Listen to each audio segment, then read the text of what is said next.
What if I told you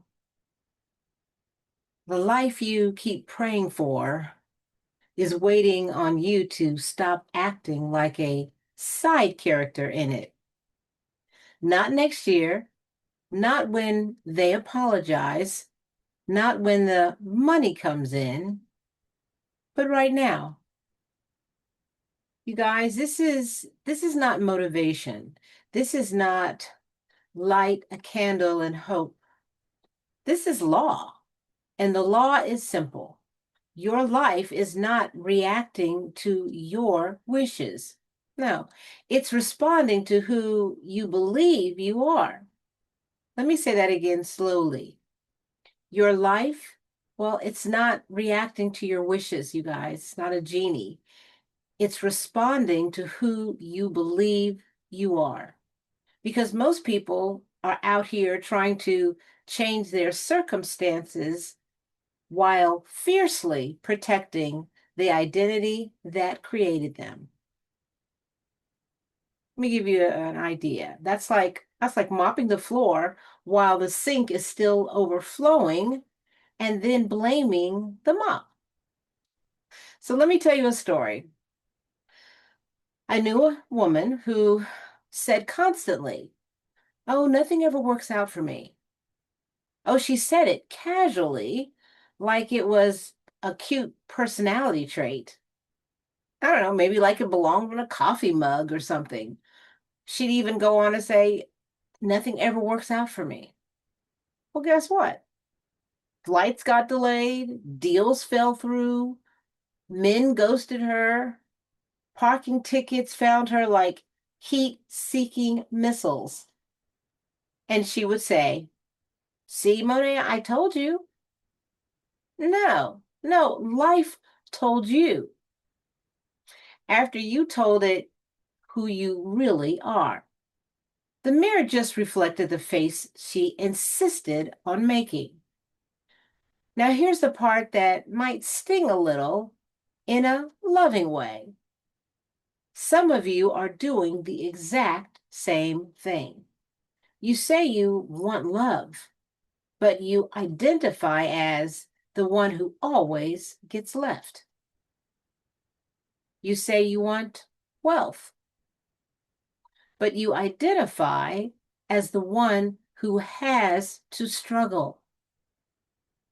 You say you want peace, but your inner dialogue sounds like a group chat full of anxiety. You cannot plant, "I am overlooked," and harvest, "I'm celebrated." You cannot plant, "I'm behind," and harvest, "I'm ahead." The harvest is obedient. It's not emotional. It's not spiritual favoritism. It's not even karma keeping score. It's simply math. Identity always equals experience. And here's where it gets fascinating. Before anything shows up in your physical world, it existed as a state you occupied. Okay? Every relationship began as a self concept. Every success began as an assumption. Every failure began as an agreement. You did not attract it by accident. You became it. And becoming is quiet. It's not dramatic. There's no fireworks. It's small, repeated sentences you whisper to yourself when no one else is around. Um, I'm not good enough with money. I always mess things up. People don't choose me. Well, congratulations. You just placed an order. Now, let me tell you another story. This one is about a guy. There was a man who always considered himself unlucky. He had flat tires. Oh, of course. Missed an opportunity. Ah, that's just my life. Always happens. Someone else wins. Figures. One day he got tired of the narrative. Not tired of the events. Different. tired of the identity. So he made a decision, not loudly, not on social media, but privately. I am fortunate. Things work in my favor. At first, he said it felt fake, like wearing a jacket that wasn't broken in. But he persisted. Flat tire? Huh, this is just redirecting me. Missed opportunity? Something better is aligning. He stopped reacting like the unlucky version of himself. He responded like the fortunate one. And I'm not kidding you. Within a year, his network changed. His timing improved. His opportunities expanded. Did luck arrive? I don't think so. His identity shifted, and life reorganized around him. So, you guys, you are not waiting for your life to change, or at least I hope not. You should be stabilizing a new version of yourself. That's it. The world is slow. Consciousness is instant. What you see right now is yesterday's assumption of what you think life should look like. So when you look at your bank account and panic, when you look at your relationship and spiral, when you look at your career and sigh, you're reacting to an old echo. And every emotional reaction replants the old seed. It's like planting apple seeds at night and digging it up in the morning and wondering why you don't have apples yet. You're not patient. You are paranoid because you can't see it growing under the ground. Doesn't mean it's not doing it, though, because it is. And then on top of it, you're interrupting the growth because you can't see it. So faith, it's not pretending. Faith is understanding the law well enough to stop doubting it. If you assume the feeling of wish fulfilled, not wishing, not begging, but feeling relief, security, certainty, life must comply. Not because you deserve it, not because you've suffered enough, not because the universe feels generous, but because the harvest must match the seed. Now, here's where it gets serious. You cannot visit the new identity at night and divorce it by morning. You cannot meditate on abundance and gossip about lack at lunch. And you can't affirm, I am chosen, and internally rehearse rejection. That's a divided consciousness, and a divided mind produces a divided harvest.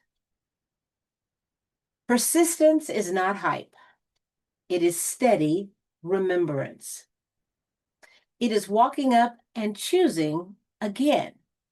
It is seeing no evidence and staying loyal anyway. It's responding as the version of you who already has what you desire. How would that version walk, speak, interpret silence, handle setbacks? Become that person, not dramatically, internally, quietly. Once identity feels natural, even slightly, the shift is complete. You won't be excited about it, and you won't need validation. You'll just know. The same way you know your name. You don't get excited about that anymore, do you? And here's the part that should really wake you up. There is no force outside of you deciding your worth unless you let it. No cosmic committee. no hidden panel of judges. There's only consciousness mirroring itself. You are not small. You are not behind. You are not cursed. You are identified. And identification can change in a moment. Right now, close your eyes. If you can. If you're driving, don't. But if you can. Now, who would you be if it were already done? Not hoping, not waiting, just done. You are that person. I want you to feel that version. Calm, certain, complete. That feeling, not the excitement, but the completion. It's a creative act. Now just stay there for a minute. Okay, now return there again and persist there. Because what you persist in, you become. And what you become, you experience. Your wish is not coming, it's becoming. And it becomes the moment you decide you are no longer negotiating with the old version of yourself. This is your power. Not someday, but right now. I hope you enjoyed this episode of The Mirror. I'm Monet Swan. Keep practicing. It gets easier with time. Love you guys. Bye.